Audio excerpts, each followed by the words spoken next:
किसी गांव में एक गरीब मौलवी रहता था।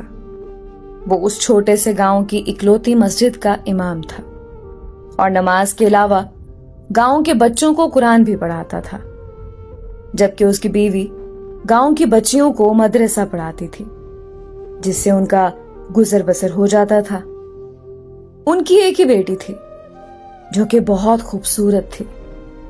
उसकी खूबसूरती के चर्चे दूर दूर तक फैले हुए थे और यही बात गांव के चौधरी साहब के बेटे तक भी पहुंच गई।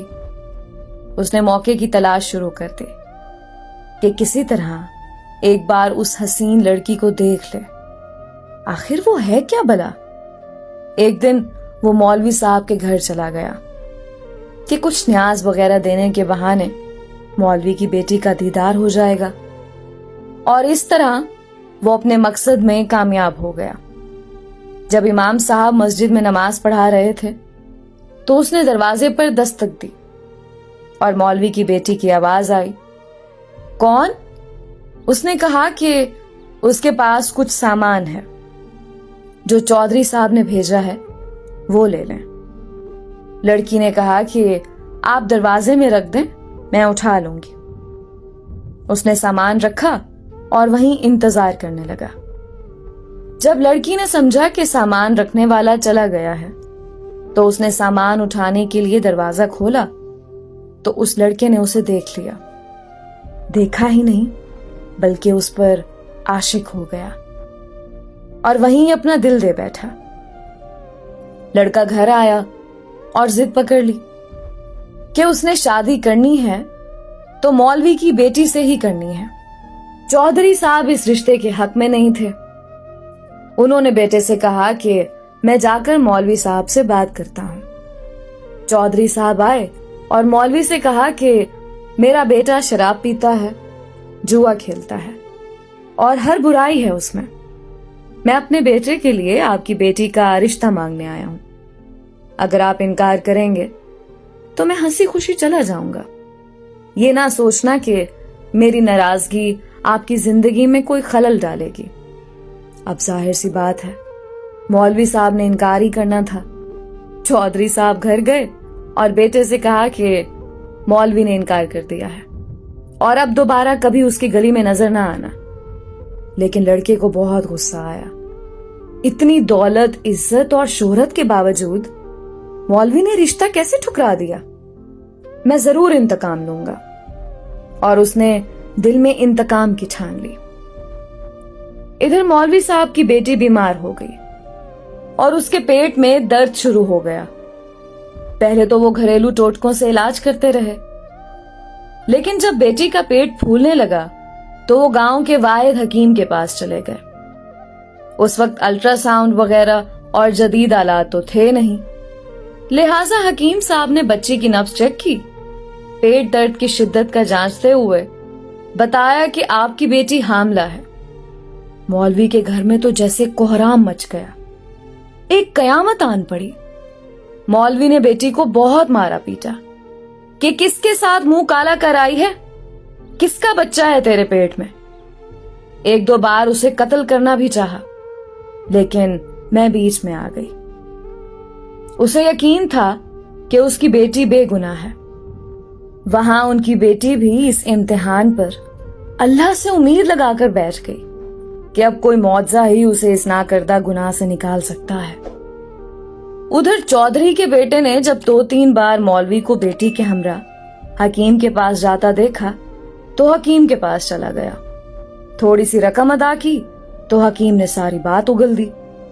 चौधरी का बेटा वापस आया और गांव के मिरासी को कुछ रकम देकर सारे गांव में ऐलान करवा दिया कि मौलवी की बेटी बगैर निकाह के हामला हो गई है।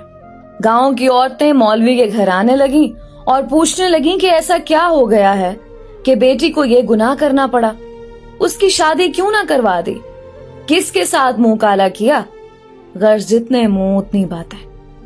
गांव की पंचायत ने मौलवी साहब से इमामत वापस ले ली और उन्हें 1 माह का वक्त दे दिया कि वो अपनी रिहाइश का बंदोबस्त किसी और गांव में कर लें।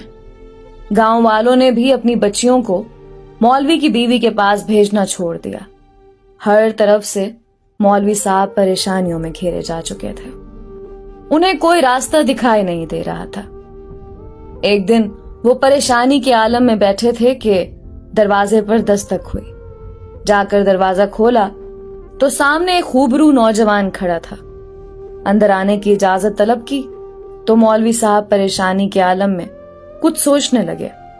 लड़का समझ गया और अपना तारुफ करवाया कि मैं आपका शागिर्द हूं, बचपन में आपसे कुरान पढ़ा है, फलां शख्स का बेटा हूं और बराबर वाले गांव से आया हूं। मौलवी साहब ने पहचान लिया और उसे अंदर ले आए। उसने अपने आने का मकसद बताते हुए कहा कि उसे मालूम हुआ है कि आपकी बेटी के साथ ये माजरा पेश आया है। मजीद बताया कि वो शहर से हिकमत का कोर्स मुकम्मल करके आया है और गांव में हिकमत खाना बनाने का इरादा रखता है, लेकिन आते ही उसे इस बात का इल्म हुआ तो उसे यकीन नहीं आया कि ये वाकया सच है और वो इसका राज मालूम करने पहुंच गया। मौलवी साहब को भी कुछ उम्मीद सी नजर आने लगी। उस लड़के ने मौलवी साहब की बेटी की नब्ज देखी, कुछ तफसीलात पूछी और फिर कुछ सोचते हुए मौलवी साहब से एक बकरे और एक कुत्ते का बंदोबस्त करने को कहा। जब लड़की को दिन का खाना खाने से मना किया और भूखा रहने को कहा, उसकी बात पर अमल करना पड़ा। मौलवी साहब और करते भी क्या, डूबते को तिनके का सहारा। रात तक सारा बंदोबस्त कर दिया। लड़के यानी हकीम ने गांव की कुछ मुअज़्ज़िज़ औरतों को भी बुलवा लिया और उनसे बकरे का गोश्त पकवाने को कहा। जब गोश्त पक चुका तो उस लड़के ने लड़की से कहा कि पेट भर कर गोश्त खाओ। लड़की भी सुबह से भूखी थी, जी भर कर गोश्त खाया। जब लड़की ने गोश्त खा लिया तो उस वक्त तक मोहल्ले के कुछ मजीद लोग भी मौलवी के घर के बाहर जमा होना शुरू हो गए कि यहाँ क्या माजरा चल रहा है। उस लड़के ने मौलवी साहब की बेटी को बुलवा लिया और दूसरे कमरे में ले गया जहां उसने पहले से कुत्ता ज़िबा करके रखा हुआ था। उस लड़की को बताया कि जो गोश्त उसने खाया है वो उसी कुत्ते का गोश्त था। बस फिर क्या था, लड़की ने उल्टियां शुरू कर दी और जो कुछ खाया था सब बाहर आने लगा।